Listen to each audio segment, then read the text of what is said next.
Lesson 17. Listen for dangerous words. Be alert to the use of the words extremism and terrorism. Be alive to the fatal notions of emergency and exception. Be angry about the treacherous use of patriotic vocabulary.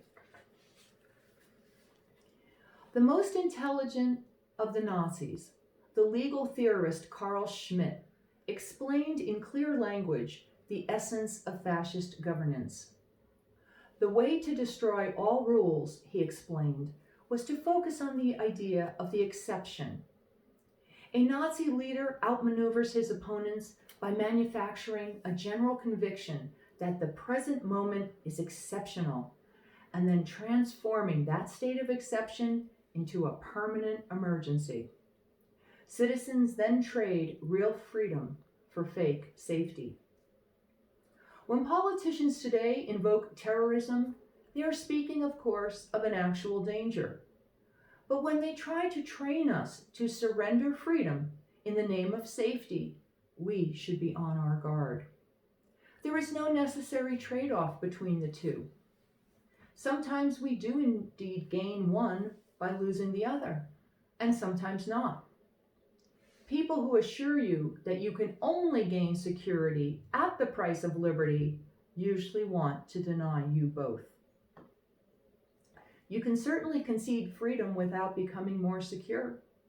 The feeling of submission to authority might be comforting, but it is not the same thing as actual safety. Likewise, gaining a bit of freedom may be unnerving, but this momentary unease is not dangerous.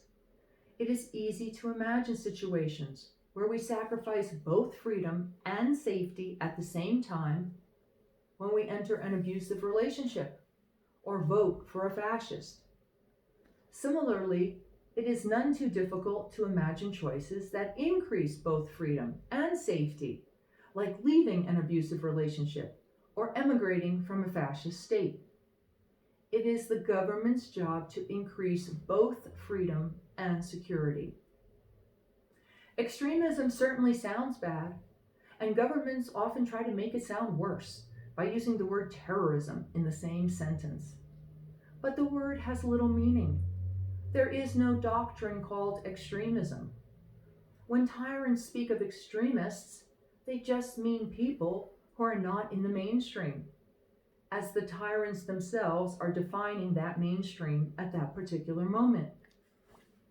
Dissidents of the 20th century, whether they were resisting fascism or communists, were called extremists.